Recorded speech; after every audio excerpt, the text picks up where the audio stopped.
vibratsiya paydo bo'lib qoladi, keyin baland ovoz chiqib qoladi, keyin yaxshi tortmay qoladi. Mana shu muammo nimadan bo'lishini ko'rsatib o'tamiz. Hozir mana motor ochilgan.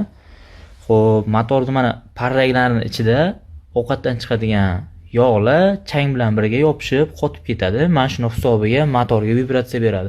Og'irlashib ketadi bu. Shuni hisobiga vibratsiya beradi. Mana videoda ko'rib turgan dimoxod vetichkamiz, mana ko'rib turishingiz mumkin. Qanday ideal holatga keltirdik. Mana bu yoqlar chang kirib, moy bo'lib, yopishib ketgan edi. Mana bularni ahvoli ham dabdala edi. Mana hozir chotki holatga keltirdik. Xo'p, biz sizga nima demoqchimiz? Buni uy sharoitida hech qachon o'zingiz tozalashga harakat qilmang. Hozirgi kunda juda ko'p mijozlarimiz olib kelyapti. Uyda suv sepib tozalayman deb motorni kuydirib qo'yishyapti. Mana sensor elektronik taraflarini kuydirib qo'yishyapti. Mana shu uchun imkon qadar malakali mutaxassisga murojaat qilganlarning